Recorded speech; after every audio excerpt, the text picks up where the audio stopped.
Olá, amigos de Safras e Mercado, sou o jornalista Alessandro Carvalho. Hoje é quinta-feira, 12 de maio, estamos começando a gravação de mais um vídeo agora após relatório do Departamento Norte-Americano de Agricultura, o USDA, e vamos comentar os destaques para os números de soja, de milho e de trigo deste relatório, que é importante para o mercado, com os primeiros números da Safra Nova Americana 2022-2023.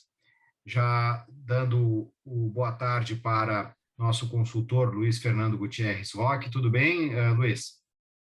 Boa tarde, Alessandro. Boa tarde, Alcio. Boa tarde a todos. Vamos lá, mais um relatório do USDA, relatório esse muito importante, né, Alessandro? Como a gente comentou aí no nosso vídeo pré-relatório, porque ele traz os primeiros números da nova temporada americana. Então, são números bastante importantes para o mercado entender como vai ser os próximos meses. Obrigado. E Elcio Bento vai nos falar sobre o mercado de trigo. Tudo bem, Elcio? Tudo bem, Alessandro? Olá, Luiz. Olá a todos. É o primeiro relatório que vem, pode-se dizer, altista para o trigo. E vamos daqui a pouco falar um pouquinho mais. Joia. Para você que ainda não se inscreveu no nosso canal, você está perdendo tempo, inscreva-se, ative as notificações, deixe sempre o seu like no nosso vídeo, você vai saber sempre dos nossos novos materiais que são atualizados diariamente. Já convido a você para assistir o vídeo que vamos gravar amanhã, especialmente com o agrometeorologista Rural Clima, Marco Antônio dos Santos, focando na possibilidade de geadas que está mexendo muito com diversos mercados, como é o caso do café e do milho, com previsões de um frio intenso em regiões produtoras do Brasil na próxima semana. A gente vai preparar esse material no dia de amanhã. E entre no nosso site, safras.com.br, conheça a plataforma de Safras, peça uma demonstração gratuita, tem tudo lá, informações, cotações, análises dos mercados e notícias da nossa agência Safras. Bom, vou começar compartilhando aqui a tela para a gente falar dos números apresentados para a soja inicialmente. Bom, vamos falar aqui ó, que a produção americana da safra 22-23, esses primeiros números à esquerda em cima, safra foi indicada neste relatório de maio em 126,8 milhões de toneladas. O mercado esperava um número de 125,3 milhões de toneladas e a safra 2021-22 foi colocada em 120,7 milhões de toneladas. Os estoques americanos 22-23 colocados em 8,4 milhões de toneladas. O mercado esperava um número um pouco acima disso, quase 8,7 milhões de toneladas na expectativa média do mercado. E o relatório indicou para 21-22 estoques finais em 6,4 milhões de toneladas. A safra mundial 22-23 colocada em 394,7 milhões de toneladas. Os estoques globais 22-23 indicados em 99,6 milhões de toneladas, acima um pouco da expectativa do mercado, que era 98 milhões de toneladas. Safra brasileira, o mercado esperava um corte em relação ao relatório de abril, que eram 125 milhões de toneladas, se esperava que cortasse para 124,5, em média, a expectativa do mercado. Foi mantido o número da safra brasileira 21-22 em 125. Já a safra da Argentina, 21-22, foi cortada de 43,5 milhões de toneladas do relatório de abril para 42 milhões de toneladas, um corte até maior do que o mercado esperava. O mercado trabalhava com 42,8 milhões de toneladas. Luiz, é uma montanha de números. O que a gente pode falar dos principais deles? É claro que focando safra nova americana 22, aí colocada uma safra até acima da expectativa do mercado, 126,8 milhões de toneladas. Realmente, Alessandro, são vários números aí para serem analisados, mas de uma forma geral, olhando esses principais números aí, a gente pode considerar esse relatório como um relatório misto, né? Principalmente no caso do quadro americano. Né? Isso porque o primeiro número, o número mais importante, mais esperado, era de produção, e, na verdade, o USDA trouxe o viés que o mercado esperava. Naturalmente, com uma área recorde sendo plantada nos Estados Unidos, obviamente que o primeiro número de produção tem que ser um número de produção recorde, né? O USDA não vai começar a temporada cortando aí, ou quebrando a safra americana, né? Então, naturalmente, o mercado esperava por uma elevação importante, né? O mercado esperava por 125 milhões, mais ou menos, e o USDA trouxe 126,8. Ficou um pouco acima do esperado, mas é o viés que o mercado estava esperando, então, de certa forma, o mercado já tinha precificado de alguma forma essa possibilidade de uma super safra americana. No caso dos estoques, aí veio o contrário. O USDA trouxe um número um pouco abaixo do que o mercado estava esperando. E aí é interessante notar que, apesar de o USDA ter trazido uma safra maior do que estava se esperando, para ele trazer estoques menores, ele quer dizer que ele aumentou o consumo da soja americana, tanto de esmagamento como para exportação. Isso faz com que, embora a safra seja maior, a gente tenha estoques menores. Então, isso é um número muito importante para o mercado, né? O aumento da demanda pela soja americana, embora não tenha ficado muito diferente, né, do estoque que o mercado estava esperando, é um número bem interessante aí de estoques. Então, é o primeiro número de estoques para a próxima safra. Então, é um número que a gente tem que acompanhar de perto aí a partir dos próximos meses. Com relação à safra mundial, naturalmente uma recuperação, não tinha como ser diferente, né? Até porque a gente vem de uma quebra muito grande na produção sul-americana nesse ano, então também não surpreende essa safra mundial aí de quase 400 milhões de toneladas. Também, em se confirmando, vai ser um recorde. Estoques globais, da mesma forma, uma recuperação frente a essa perda que a gente teve muito grande na América do Sul nesse ano. E com relação à safra de Brasil e Argentina, realmente eu acho que o número que surpreendeu um pouquinho foi o número brasileiro, que a gente estava esperando, o mercado estava esperando um corte, né? Nós aqui de Safras trabalhamos com um número bem menor que esse 125 já há um tempinho, né? A gente trabalha com 122 mais ou menos, então até esperava que o USDA pudesse trazer um corte maior, mas o USDA preferiu manter aí o seu número em 125, igual ao abril, talvez esperando aí a finalização da colheita no Rio Grande do Sul, que nós ainda estamos colhendo por aqui, e realmente o Rio Grande do Sul ainda é o estado que pode ter alguma mudança mais importante, foi o que a gente viu na nossa última atualização. Com relação à Argentina, foi em linha com o que o mercado esperava, até cortou um pouquinho mais, mas eu acho que agora, com 42 milhões, o USDA entra em linha com que o resto do mundo está trabalhando, principalmente aqui na América do Sul, de uma safra argentina de 42 milhões. Então, juntando esse monte de números, analisando eles de forma individual, a gente considera esse relatório como um relatório misto, embora, né, se a gente olhar para a produção, ele é um relatório negativo, né, um relatório baixista, porque a produção americana realmente tem um potencial recorde. Mas, claro, a gente sempre comenta, né, Alessandro, o relatório de maio, embora traga os primeiros números da próxima safra, são números naturalmente ainda muito precoces. A gente está no meio do plantio americano, então dá para dizer que tudo pode acontecer ainda, tudo vai depender de clima, então são números precoces, mas mais ou menos em linha com o que o mercado estava esperando. Beleza, vão ser números que ao longo do período aí vão aos pouquinhos sendo ajustados para lá e para cá. Vamos colocar na tela agora os números que o relatório colocou para o milho. Bom, estão aí, mais um monte de números, mas vamos lá. Produção americana, safra nova, 22, 23, indicação de 367 milhões de toneladas, número significativamente abaixo da expectativa média do mercado, que era de 375,4 milhões de toneladas, e bem abaixo da safra 21-22, que eram 383,9 milhões de toneladas. Estoques americanos, 22-23, 34,5 milhões de toneladas, a indicação, acima da expectativa do mercado, que eram 33,1 milhões de toneladas, contra 21-22, 36,6 milhões de toneladas. Olha a safra mundial, 22-23, colocada em 1 bilhão 181 milhões de toneladas, contra 1,216 bilhão de toneladas em 21-22. Estoques globais 22-23, 305 milhões, 305,1 milhões de toneladas, acima da expectativa do mercado de 295,6. Safra do Brasil e da Argentina não mudou o departamento, embora se esperassem cortes na coluna ali da expectativa do mercado, foi mantido o Brasil 116, a Argentina 53 milhões de toneladas. Luiz, me chamou a atenção o número menor da produção americana do que o mercado esperava. Por outro lado, os estoques compensando aí ficaram acima do que o mercado esperava, tanto nos Estados Unidos quanto os estoques globais, né, Luiz? Exato, Alessandro. De novo, como na soja, né, a gente teve um contraste entre os números de produção e de estoques para a próxima safra.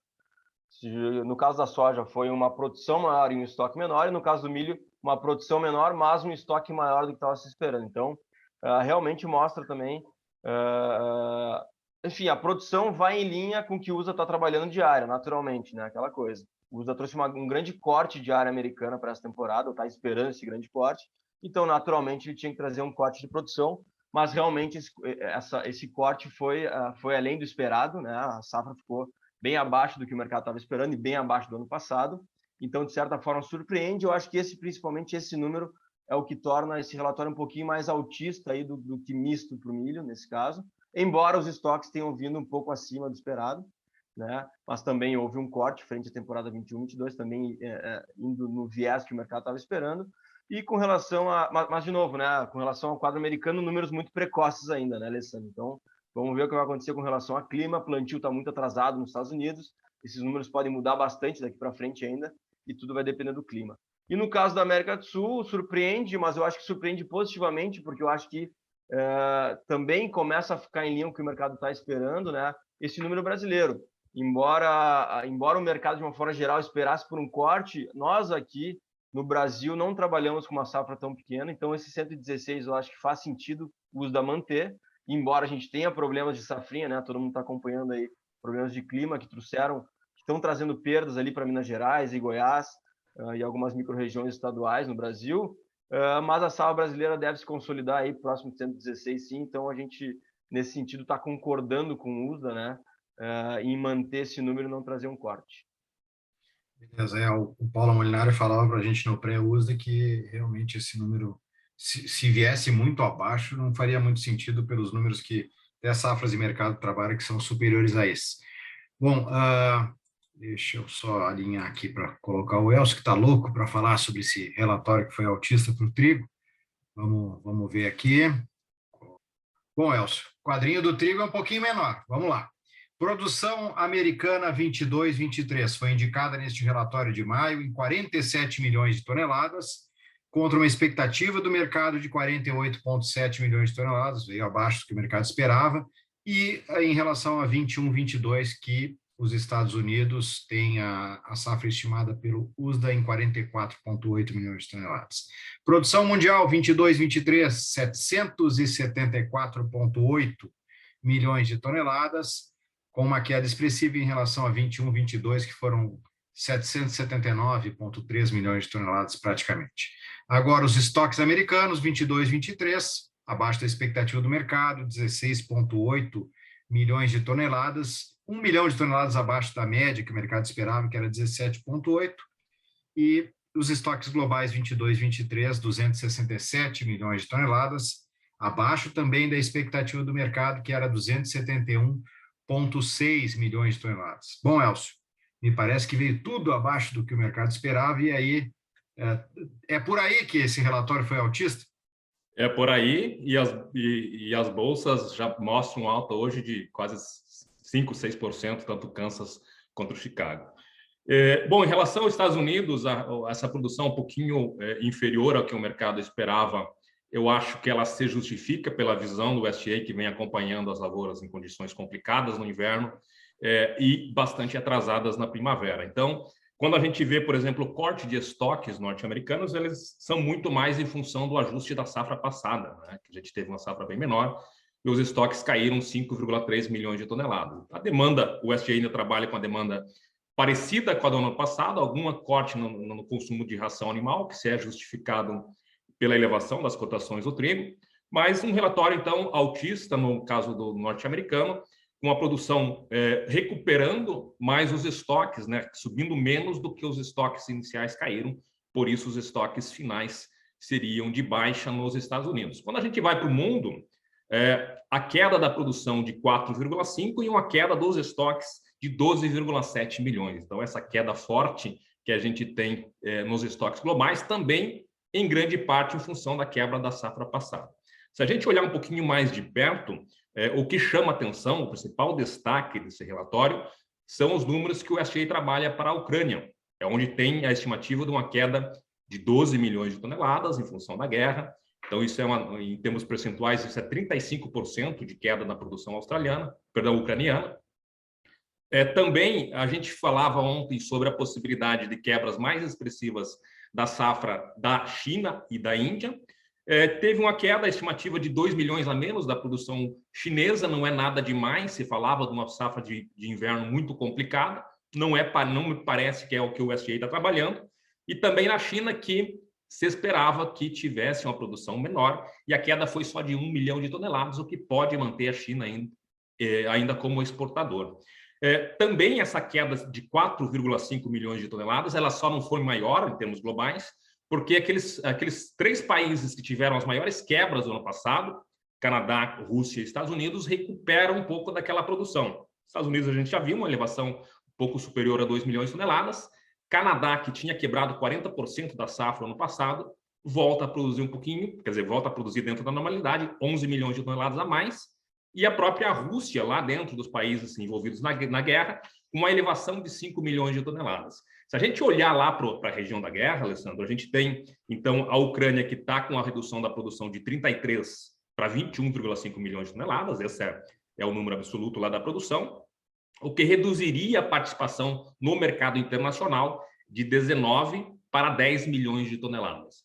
Ainda em relação à Ucrânia, a gente tinha comentado ontem que a redução das exportações nessa temporada elevaria os estoques, e o SGA também traz essa expectativa de uma elevação dos estoques de passagem, no caso, os estoques finais da safra passada, se eleva em 4 milhões de toneladas. Então, essa elevação dos estoques finais e, consequentemente, iniciais da temporada 22-23 na Ucrânia reduz um pouco o aperto do quadro de abastecimento dentro daqueles países da ex-União Soviética.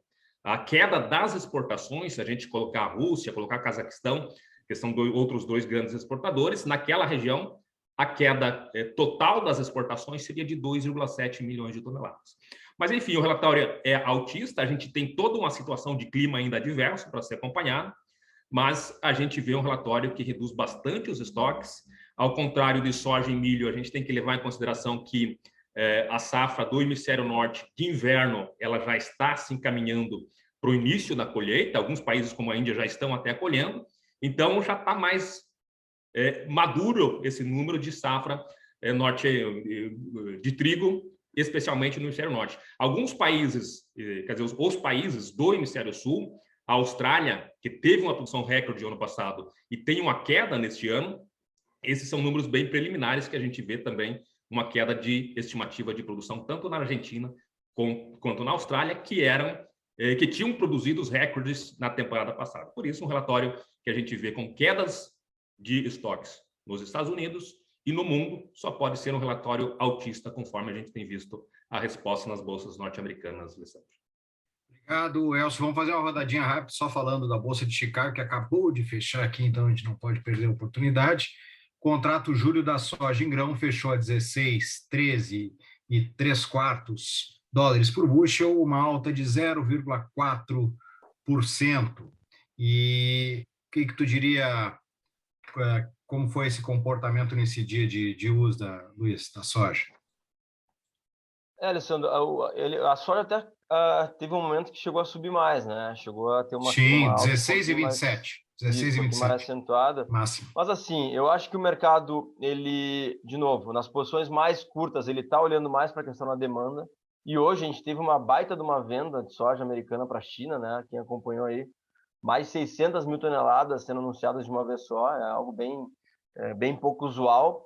Então, a demanda pela soja americana para essa temporada é o que está sustentando as primeiras posições. Eu acho que dá para a gente colocar, principalmente em cima disso, claro, um pouco do relatório também, naturalmente, mas o relatório eu acho que pesa mais nas posições mais à frente, né? Posições da safra nova.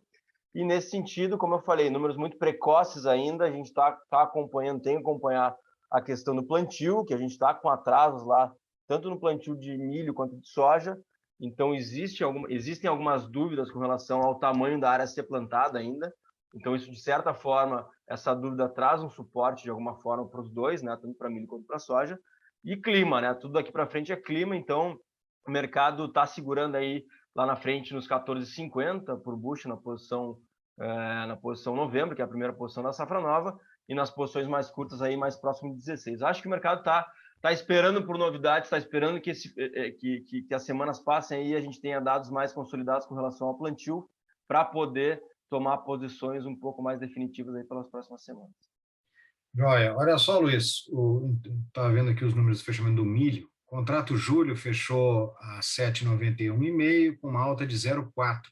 Mas o contrato dezembro, que é a safra nova, né, 7,53 com uma alta de 2,3%. Será que não tem? Aí é o segundo contrato que mais negociou hoje, né? Depois só perdeu para julho. Será esse número menor aí que a expectativa do mercado, da produção? Eu acho que no caso do milho, sim. Como eu falei, eu acho que o relatório foi um pouquinho mais altista, né, do que misto, como foi na soja, ou neutro, teoricamente, pela questão da safra menor. Mas também tem nessa alta, Alessandro, essa questão que eu sempre falei com relação ao atraso. O atraso no plantio de milho é muito grande. Sim. A gente está falando que os trabalhos deveriam estar mais de 50% e eles estão próximos de 22%, 25%, metade da área. Né? Deveria ter plantado o dobro já. Que já vai colher menos, né? E com problema ainda no clima, aí complicou, né? Exatamente. Então, assim, a gente sempre lembra que a janela para plantar milho é menor que a da soja. Então, esse atraso é muito grande. Se a gente não tiver um clima positivo nas próximas semanas, e a princípio o clima deu uma melhorada, talvez a gente veja alguma recuperação, mas mesmo assim há uma possibilidade de chegar lá no final da janela e os produtores de milho não terem plantado tudo o que eles queriam. E aí a gente tem um potencial produtivo ainda menor para a safra americana, o que sustenta aí essas altas de agora e possíveis altas futuras aí frente a uma área menor. Show de bola, Luiz. Vamos falar do trigo agora, Elcio. Olha aí, ó, contrato julho, né, que foi o mais negociado no dia de hoje, contrato julho fechando a 11,7834, com uma alta de 5,9%. É um pouco de cada coisa dessas aí que tu falou, principalmente, né, Elcio, essa preocupação aí com queda na produção mundial, problemas na Ucrânia, tá faltando trigo, né? Está faltando trigo, o Alessandro está reduzindo a produção global, né? E a gente já vem de um aperto da safra passada, especialmente nos Estados Unidos, né? E essa questão que o Luiz falou também da questão da safra de primavera, no caso, pega a safra de primavera do trigo, está em o último relatório da última segunda-feira, 27 plantado, e deveria, o ano passado era 67 plantado. Então, isso já vem numa produção que é pequena, que está reduzindo os estoques e tem muita incertezas climáticas. Então, por tudo isso, claro, tem a questão da guerra ainda indefinida, que vai reduzir a produção da Ucrânia. E eu acho que até mais que essa situação mais a longo dos números do USDA, a questão climática segue sendo bastante complicada e vai ser o fator a ser acompanhado de perto. A gente tem uma situação que é de ajuste no quadro de oferta e demanda, e por isso o mercado está para cima. O contrato de julho, que a gente vê esses 5%, já é o primeiro contrato da próxima safra. A gente tem visto aqui mesmo no mercado interno, só para a gente fazer um parâmetro, negócios aqui no Rio Grande do Sul para a safra nova é R$ 2.100, no caso colocado em Rio Grande, que dá uma sinalização de que o mercado internacional está olhando para preços mais altos. Então, o mercado continua sendo um mercado com tendência de alta. Também acho que talvez até essa alta bastante exagerada de hoje, aquele susto do mercado que tem após um relatório, pode ter correção, mas o mercado continua sendo um mercado firme e com tendência de manutenção dessa firmeza no caso do trigo. Espetáculo, Elcio. Bom, você viu aí, porque pelo que eles falaram, que o mercado de clima vai pegar esse ano, então você tem que entrar em safras.com.br, tem que assinar a nossa plataforma, pedir uma demonstração gratuita, tem tudo lá, todas as informações estão lá, desses caras que sabem tudo sobre o mercado, entre os nossos outros analistas e jornalistas. E renovo o convite para você amanhã assistir nosso vídeo, que vai estar no nosso canal no YouTube, sobre clima para a próxima semana, com muito temor em torno agora das geadas, que geada é uma palavra que assombra mesmo o mercado. Obrigado, Luiz. Obrigado, Elcio. Tamo junto. Até o próximo. Um abraço. Obrigado, até mais. Um abraço.